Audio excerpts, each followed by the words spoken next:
All right, guys. Hi, it's Voss here at ESSA with my very good friend RedJen Ford. So Jen Ford, but we call her RedJen.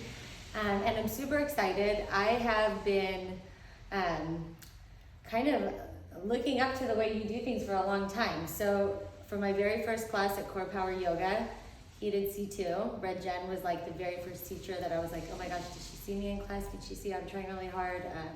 And creative sequencing and her story. You left corporate America and then you just became this force. And then she also would talk about Ayurvedic nutrition and just elements and philosophies, just the whole idea, as well as nutrition. And after I got to pick her brain more and I heard she went to this school, the IIN, that's how I was inspired to also go to IIN and become a health coach. So now here we are full circle and I have the studio, and this year I am not doing any kind of beginning of the year kickoff, and I do believe that all these kinds of supports are so nice, especially when they're executed from a place of nourishment with intentionalism. I'm making up words, is that a word? With intention. With intention, yeah. Thank you. Yeah. Live, this is live. And that just threw me totally off, and it's okay. With intention and with nourishment in mind. So I think if any of you have heard me talk about coaching, if you've done sessions with me and you hear me talk about pizzazz, this was the pizzazz queen. That's where it came from. So, and those are the things that sit with you for the rest of your time that actually help you implement the elements of well-being, because our goal, and I think everybody in health and wellness, is trying to help people find balance and it be smooth and not super herky-jerky with sharp edges, and kind of just feel good, like we're adding stuff in instead of always taking things away. Final thought is I love how Ayurveda takes the seasons into account and how that changes our environment, where we are, our skin, different things like that. So we're going to talk about all of that today, and now I'll let you meet RedJen.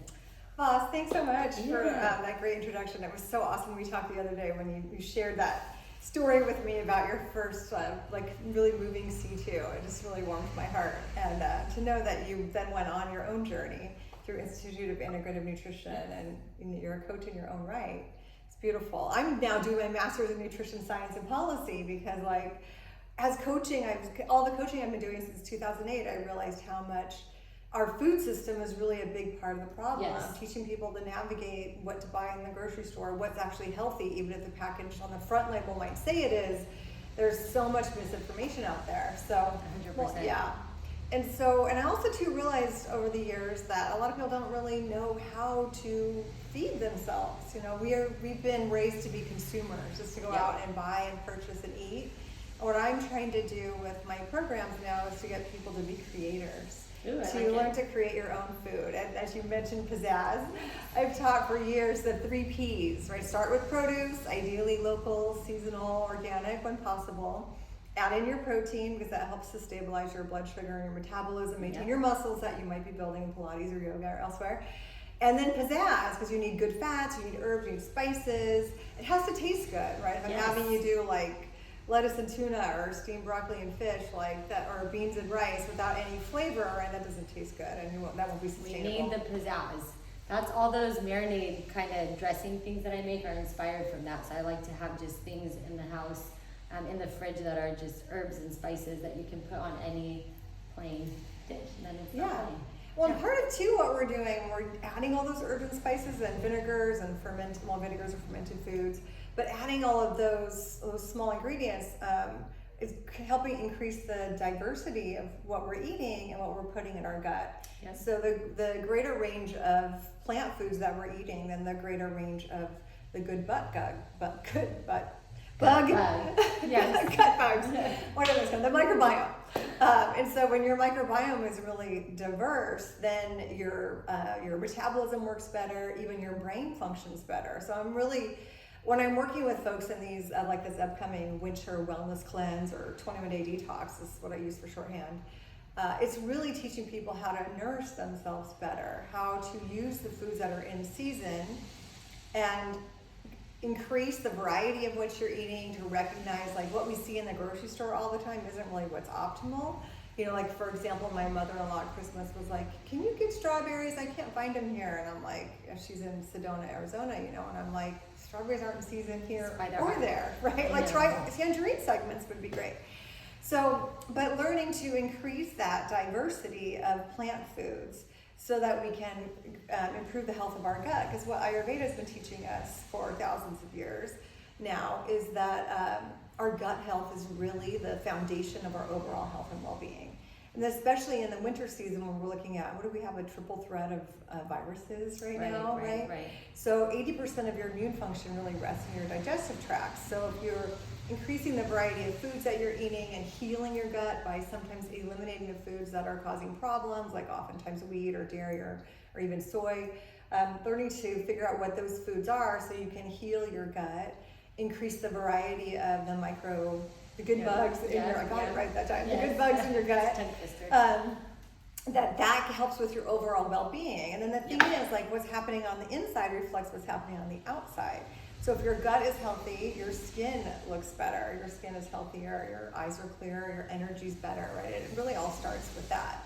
And it's so empowering to understand that our food changes everything, right? Yes, it does. And so what we're here to talk about today, like I said, I don't have a kickoff program, but Jen does. And it's starting on, I have my notes, January 9th, but the kickoff will be January 5th, and it's gonna happen here at the studio, either virtual, you can tune in from home, or you can come join us in studio. The program is 21 days. It's a seasonal detox, and we're gonna talk about that right now, and it ends on January 29th. So when we talk about a seasonal detox in Ayurveda, and maybe some of you are really new to this, we're gonna break it down a little bit. So what can you tell us about like the seasonal kind of ideologies in Ayurveda, if some totally new? So what's a really good book that's been sort of like, this is my first introduction to Ayurveda. It was the 3-Season Diet by John Juilliard. He has like a great website, lifespa.com. He has a lot of great articles out there, and you're like, where's the 4th season, right? The idea with Ayurveda is that the seasons of the year and even the cycles of the day are broken into 3 energy types, or what they call doshas.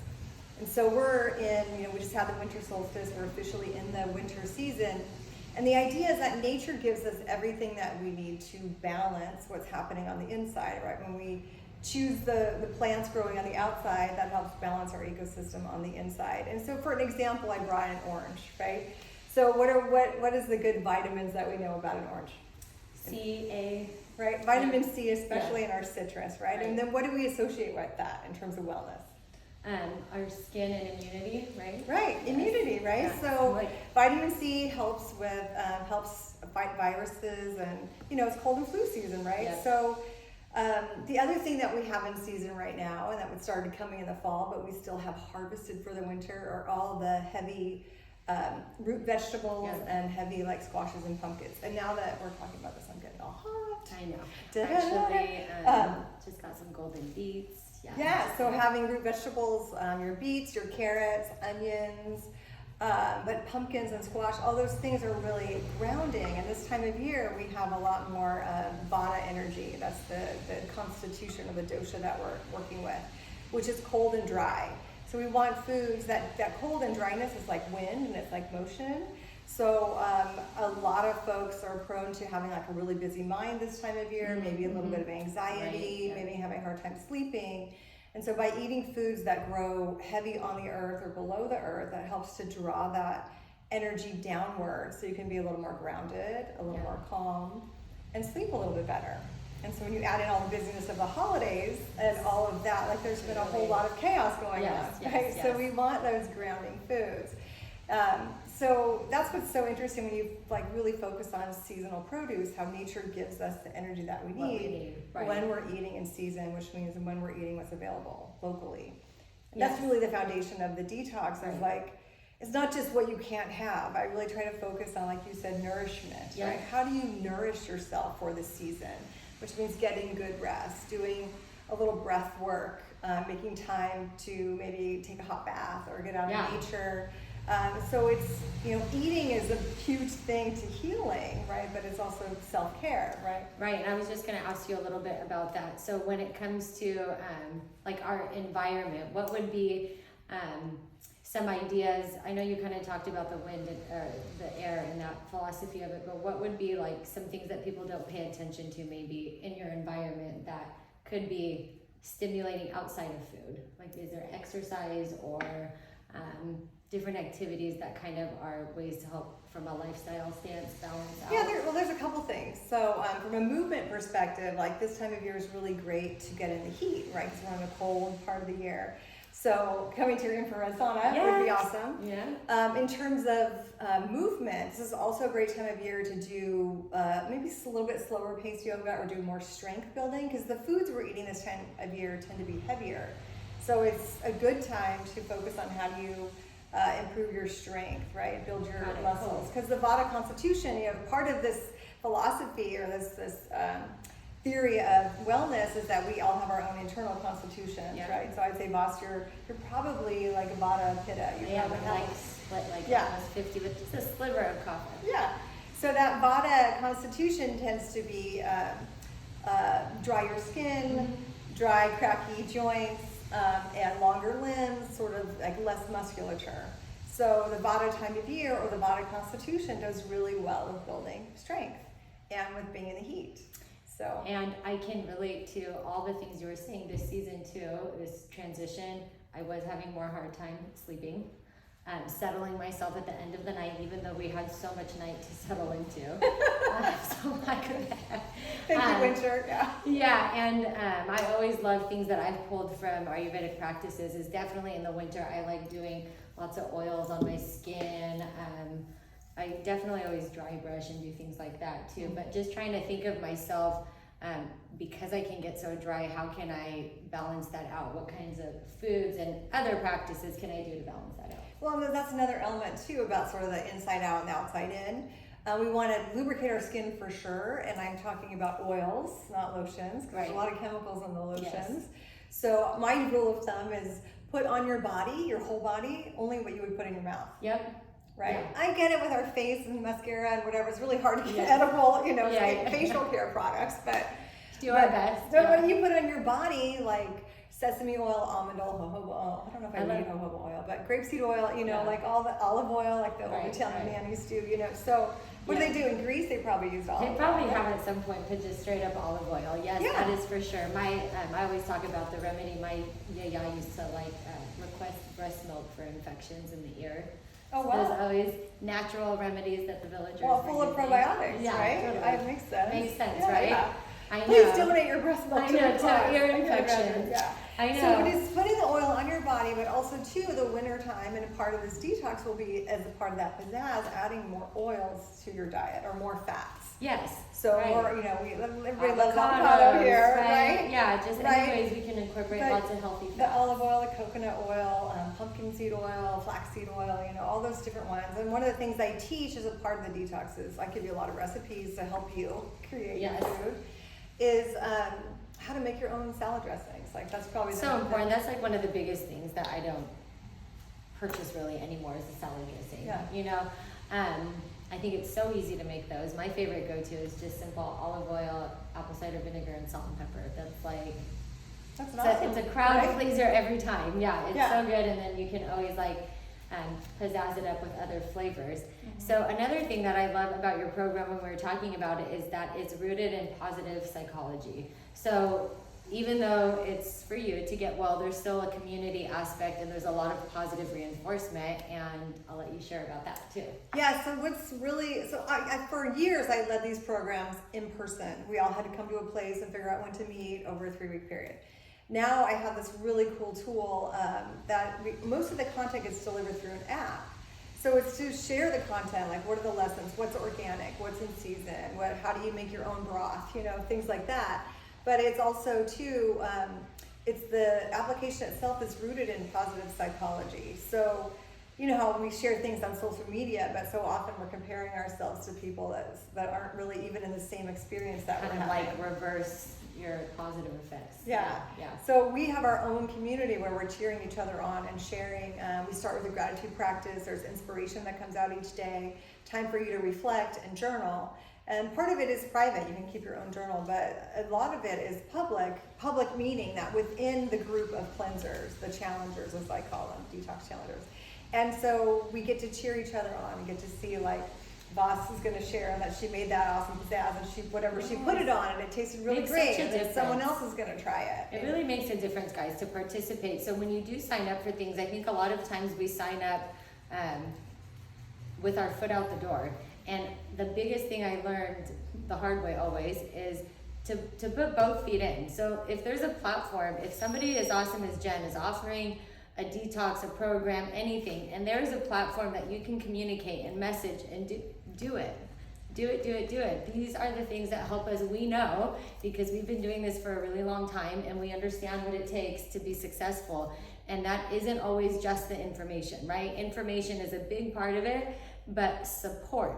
I know that I wouldn't be able to do a lot of the stuff that I do without the phenomenal support that's been around me. And so I want to mirror that support in our coaching. And I think we both share that. And I think that's something we both definitely love is community. You've got it, and participation. You got to show up, and what you put in, and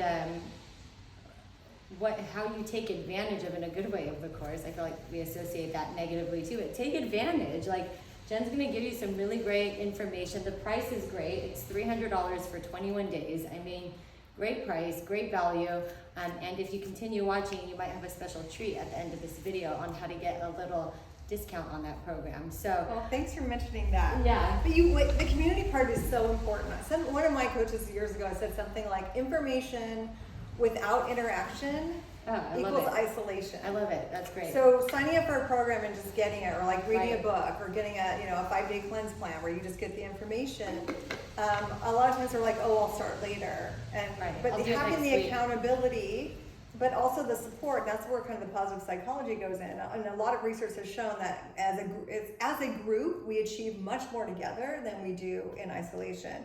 And so often people are like, I know what to do, I just can't do it, right? And just like wanting to do it. Even when we do the ice baths here and stuff, there's plenty of people, it's a simple concept. A lot of people are like, I could do this at home, but what is the main roadblock is that who wants to do it alone? Like, it's much better to be in a supportive environment to go dip into some ice than to set it up on your own, which there's nothing wrong with doing on your own. But the community aspect, running clubs, all these things, there's a reason why we have clubs and why coaches design things that way. It's because it's super helpful. So I love it. And too, we've lost a lot of our outlets for community over the years. Not just because of COVID, but it was already happening. I mean, there's less club involvement. Like, even if I think about my mom and dad, they were involved in multiple community clubs.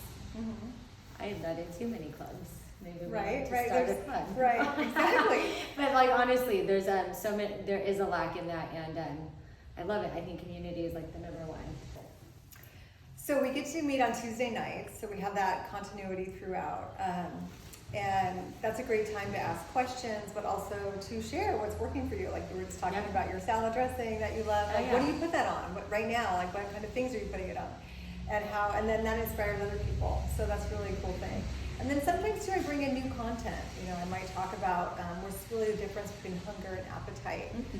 Or, what are some other tools of self-care you can use to really nourish yourself and make sure you're getting quality sleep and quality rest, things like that.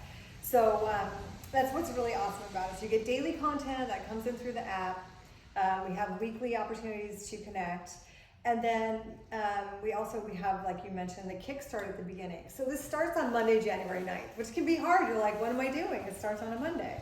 So the Thursday before, that evening, like Voss mentioned, we were going to meet here, but also virtually, so either way. And that's a great place to get a sense of how does this work? What are the things I want to add in to create a shopping list? What are the things I'm trying to minimize? And by the way, people ask me all the time, like, I have to give up coffee. Do I have to give up coffee? No, you don't have to give up coffee. In the summer, I think it's more important to really give up coffee because caffeine adds more heat. But in the winter, if that's going to be an obstacle for you, like, let's see all the other good things you can do. Yeah. And maybe you just get more conscious about your caffeine, or maybe you decide to go to half cap, or you upgrade to organic free trade, or you make your own, So there's all kinds of ways you could do it. It doesn't have to be an all or nothing thing. Yeah, we're not trying to create suffering. Yeah. No, and the thing is, you will see small changes right now. Like within the 21 days, they lose weight, they lose bloating, they feel better, their skin clears, I've had people cure acid reflux. So there's all different things that you can really benefit from in the short term. But in the long term, so much of this, my goal for you is to nourish your body, but to awaken your intuition so that beyond this 21-day detox, you have a greater sense of how to feed yourself. And it is true over the years, people I haven't seen in a while that I've either coached in a group or personally or whatever will be like, you're always on my shoulder. There's RedJen going like, are you really hungry for seconds? Take 3 deep breaths and see whatever the lesson was. And what's cool with the app that we use for this is that now I'm in your pocket. Yes, so oh my gosh, a little RedJen in her pocket. That can't get better. And I just wanted to throw out, if you're curious too about the real special spin on this, is that Ayurvedic twist. We don't often get a health coach that also has such a knowledge, passion, and reference for us to learn more. So if you were curious about why she said in the summer more than now, she would tell you about coffee, well, you should really join this program. Thanks. I know. It's fun to learn because that gives, adding the layers of these different philosophies gives you more to work with. It's like more symbolic too. There's more like metaphors to me. I don't know. There's ways for me to grasp different ideas and to understand certain concepts. I love the way they bring that in and how you can marry it with, if you had to go get like an old-fashioned blood work and certain things like that. So it's super important for me to take the ancient philosophies, but also with the modern science, right? Like with the work I've done in my program, I'm learning the theories of behavior change and then positive psychology, and like, how do we actually make change? How do we transform our habits? And it's so cool when you see the wisdom of these ancient teachings like Ayurveda and yoga parallel what science is proving. And so that is what's so cool about a program like this, to bring in all of that. And by the way, I have here Diet for a Small Planet. You don't have to be vegan to do this. Right.